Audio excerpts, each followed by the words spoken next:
Good afternoon, ladies and gentlemen.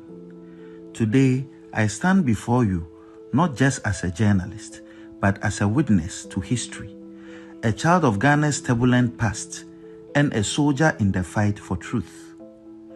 Yesterday, in the Essex County Superior Court of New Jersey, an 8-member jury delivered a unanimous verdict holding Kennedy Agyapong, former Ghanaian MP, liable for defamation and awarding damages of $18 million. The ruling is more than a legal victory. It is a profound affirmation that truth matters, that justice is not a privilege of the powerful, and that the arc of history does indeed bend towards righteousness. My story begins long before this moment. I was born at the 37 Military Barracks in Accra, the son of the soldier who served in an era where power belonged to those who wielded the gun.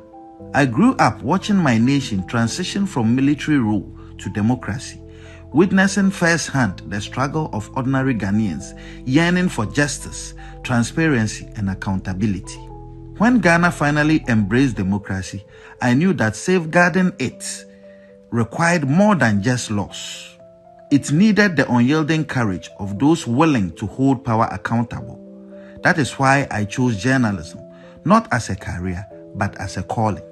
Over the years, my team and I have exposed corruption at the highest levels, from the corridors of politics to the halls of justice. But in fighting the corrupt, one becomes a target.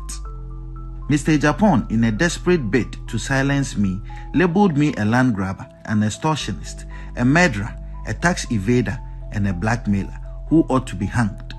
These were not just lies. They were calculated attempts to destroy my credibility and put my life in danger. While Ghana's legal system failed to deliver justice in 2018, the U.S. court upheld truth. This case was not easy. Proving defamation in the United States requires establishing actual malice by a clear and convincing evidence standard, one of the highest legal thresholds in the world. That the jury ruled 8-0 in my favor on every count is a testament to the fact that Mr. Agyapong acted with reckless disregard. Regrettably, Ghana's justice system has not always lived up to the principles of fairness and impartiality.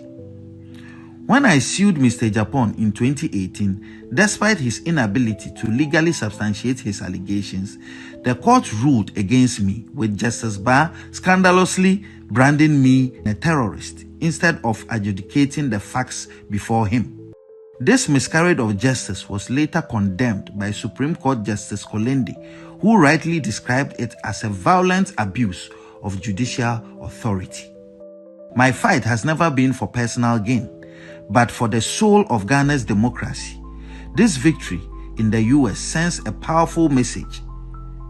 The media cannot be silenced, truth cannot be buried, and those who wield power must be held accountable. Let this moment be a wake-up call to all who seek to erode the foundations of justice in Ghana. Let it remind us that democracy is not just about elections, but institutions that uphold the truth, courts that deliver justice without fear or favor, and citizens who refuse to accept corruption as the norm.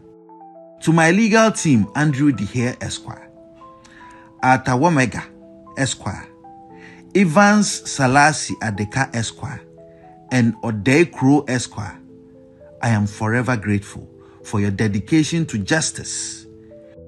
And to my supporters in Ghana and around the world, your unwavering belief in the fight strengthens my resolve. The battle against corruption continues. We will name, shame, and jail. Ghana deserves better, and I will never stop fighting for a future where justice is not a privilege of the powerful, but the right